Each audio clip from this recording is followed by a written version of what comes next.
Hi, Jennifer here, and I wanted to talk about compassion and giving people the benefit of the doubt. One of my friends had an incident today where she posted a picture of herself, and someone from another country said that the image was offensive. Now, those of us in the United States thought it was a very empowering photograph. The people in India thought it was disrespectful. And the image was her standing on her own books, like they had lifted her up. As the discussion unfolded, it turned out that, there's religious sentiment involved. Feet are considered dirty, so putting feet on something kind of sacred like a book would be disrespectful, even if it's your own book. My friend was offended that these other people were offended, and they were offended that she didn't understand the culture. And everybody's a good person, right? They all mean well. And that's why compassion is so important. Sometimes we need to step back a little bit from our own hurt, from our own feelings of this person didn't understand me and is insulting me, and think about the other person, think about yourself with compassion first, acknowledge that you feel hurt, but then also turn around and give this other person the benefit of the doubt. Ask questions. Why do they think that? I learned so much today from the people who are willing to explain the cultural differences of something I would have never thought about, right? Like, first, I would have never stepped on a book because they're not stable to stand on. I'm in the United States. I love books. I've written books. I have very fond memories of books. I have books that I consider very, very special. I would never stand on them, not because of anything religious, but because they're not stable to stand on, especially not paperbacks.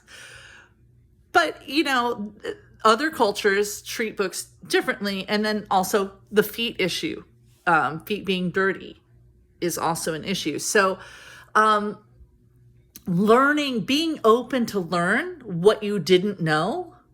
And more importantly, if someone is telling you something is upsetting them, not jumping to conclusions that they're a bad person and they're just being mean, but accepting that for them something is amiss, that just because you don't know what it is, because for you it's not a problem, doesn't mean that they don't have legitimate reasons to be upset. We live in a connected world. I have friends almost all over the world. It's not unusual for me to have a conversation with someone who's 12 hours different from me. And the only way we get through this is if we share our common humanity. We share the core values of compassion and love and most importantly, dignity. And I think this is what's so important, is giving dignity to others who might be behaving in a way that upsets you. Had this person looked at this and said, well, they're in the United States, clearly there's something different, because why would someone stand on a book? And it's offensive to me that someone's standing on a book. To step back and say, hey, they're in a different culture and a different religion, and there's things I don't know. And had my friend, my friend found out what the problem was, she stopped being hurt immediately and started thinking, oh my goodness, the faux pas I made, I had no idea it meant this to them, things like that. So just remember, give yourself compassion, but give compassion to other people as well. You don't know what they're responding to. You don't know what you don't know.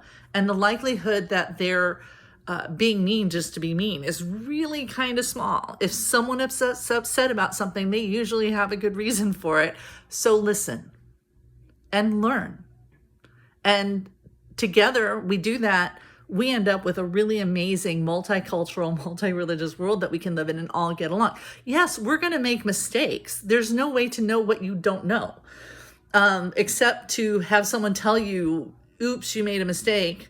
Try not to do that again, or contextualize it, right? And wouldn't the world be better if we all did that and all took that approach? I think so.